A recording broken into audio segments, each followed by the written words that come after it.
फिर से प्रधानमंत्री नरेंद्र मोदी की जमकर तारीफ की है डोनाल्ड ट्रंप ने और अमेरिका की आजादी के 250 साल पूरे होने को लेकर दिल्ली में हुए कार्यक्रम के दौरान ट्रंप ने फोन कॉल के जरिए खुद को मोदी का बड़ा फैन बताया।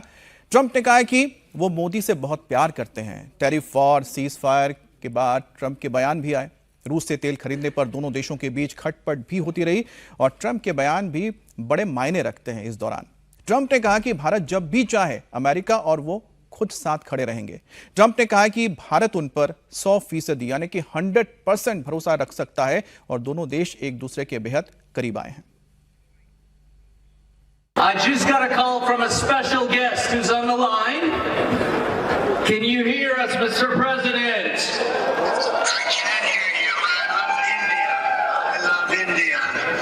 So I know you're there, and I hope you make a good speech. You have to be representative of our country, Sergio. But I just want to say hello to everybody. I love the Prime Minister. Modi is great. He's my friend. And I just want to say a very, very good evening to everybody. It's morning here and it's evening there. And I just want to say you're great. And we've never been closer to India. And India can count on me 100% and our country. If they ever need help, they know where to call. They call right here. We're doing well. We're setting records. We have a record economy, a record stock market.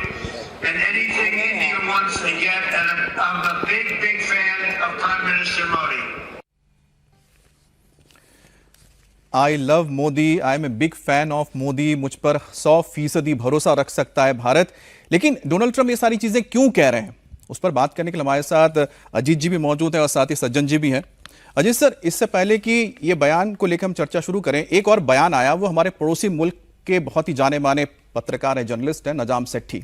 नजाम सेठी जी ने कल अपनी एक programme के दौरान बहुत अहम चीज कही। उन्होंने कहा कि भारत जो है वो अमेरिका से नाराज चल रहा है, नाराज है भारत, और यही वजह है कि रूबियो को जल्द भेजा गया कि आप जाओ भारत में जाके मोदी के पांव पकड़ लो और उनको किसी भी तरह से मनाओ।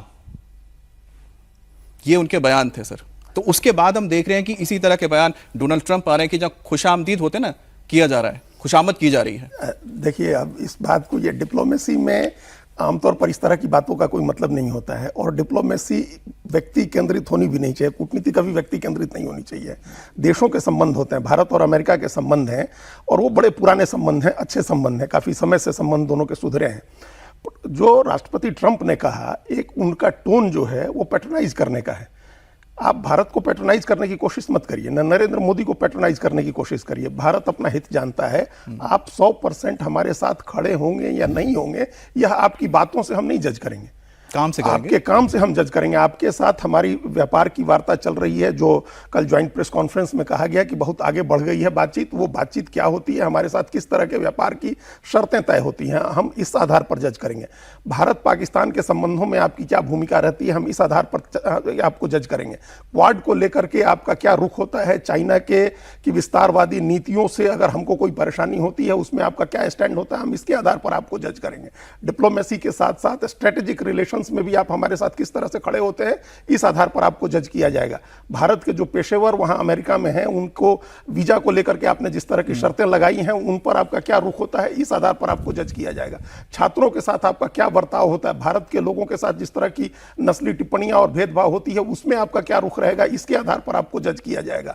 भारत के साथ जो आपके विदेश मंत्री ने यहां आकर के कह दिया कि $500 अरब का कमिटमेंट भारत ने किया खरीदने का, कोई कमिटमेंट नहीं है। इसके पहले हुआ था कि भारत ने इंटेंट जाहिर किया है, भारत ने मंशा जताई है कि आपसे हम $500 अरब का सामान 5 साल में खरीदेंगे, नहीं तो हम 50 लाख करोड़ का सामान क्या आपसे खरीद लेंगे 5 साल में।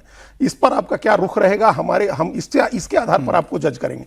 ये नहीं हो सकता है कि अमेरिका का राष्ट्रपति, ये ट्रंप जो है, कवर करते हैं इन सब बातें कह के, और प्रधानमंत्री को इन सब चीजों की जरूरत नहीं है। दुनिया के 32 मुल्कों ने उनको अपना सर्वोच्च सम्मान दिया हुआ है। ये आप उनको अपना दोस्त कहें, कभी फैन कहें, कभी एक चीज जो सामने आई हो, ये इससे कुछ नहीं हासिल होना है। नहीं, देखिए, अगर नजाम सेठी जो बात कर रहे हैं, क्योंकि वहां पर तो बातचीत होती होगी ना, जिस तरह से अमेरिका के बहुत करीब बस पाकिस्तान जाता हुआ नजर आ रहा है। सज्जन जी, एक चीज मैं जोड़ देता हूं, फिर मैं आपसे सवाल भी ले रहा हूं। एक है कि प्रधानमंत्री मोदी को कई बार बोला गया कि आप व्हाइट हाउस आइए, जब वो कनाडा गए थे, वो नहीं गए थे। फोन पर बातचीत हुई थी, जिसको लेकर साफ साफ हमेशा बताया गया कि फोन पे इतनी ही बातचीत हुई, उससे ज्यादा नहीं हुई है ऑपरेशन सिंदूर के बाद। लेकिन जब नजाम सेठी ये कहते हैं कि भारत में रूबियो को तुरंत भेजा गया। और देखिए साथ में इन्होंने एक और बात की जो हमने सबने देखा, मार्को रूबियो कोलकाता उतरे, रेड कारपेट कोई वेलकम उस तरह का नहीं था।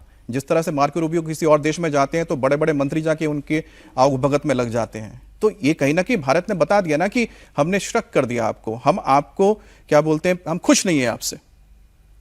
नहीं, देखिए निश्चित तौर पे जो कोलकाता में उतरे उसके बाद ये कयास भी लगाई गई कि जो डिप्लोमेटिक वेलकम होता है, जो स्केल होता है, वो उनके लिए बहुत ज़्यादा नहीं था। ये वही वाकया है, अगर आप याद करें कि एक बार देवयानी खोबरागड़े हमारी IAFS थी और उनकी मेड को लेके प्रतीक बरारा वहाँ का था, और जब अमेरिकन एम्बेसी ने किया था कि यहाँ के एक मेड को, तो उस समय अमेरिकी एम्बेसी के सामने से सारे सुरक्षा के इंतजाम हटा दिए गए। तो कहने का मतलब है कि समय समय पर भारत जो है वो अपनी एक कूटनीतिक और स्वायत्तता इन संकेतों से दर्शाता है। बात यहाँ पे क्या है? बात यहाँ पे देखिए, पिछले 30 साल से जो भारत और अमेरिका की कोल्ड वॉर के बाद जो नज़दीकियाँ बढ़ रही थी, खासकर सामरिक तरीके से, चाइना को लेके, व्यापारिक तौर से लेके, और एक डेमोग्राफिक डिविडेंड वाली बात थी कि इंडिया के स्किल लोग वहाँ जाके कंट्रीब्यूट कर रहे थे। वो जो एक सोसाइटी के लेवल पे गुडविल थी, ऑपरेशन सिंदूर के बाद जो तो खराब हुई, तो वो खराब हुई। कारण उसका ये है कि राष्ट्रपति ट्रंप, पहले तो उन्हें नोबेल पीस प्राइज चाहिए था, हर जगह का क्रेडिट लेना। दूसरा क्या है कि जैसा अभी बताया गया कि जिस तरह की टिप्पणियां हो रही है और जिस तरीके से हर बार आप एक ऐसा स्टेटमेंट दे रहे हैं जैसे कि आपकी मर्जी के बिना कुछ होगा नहीं।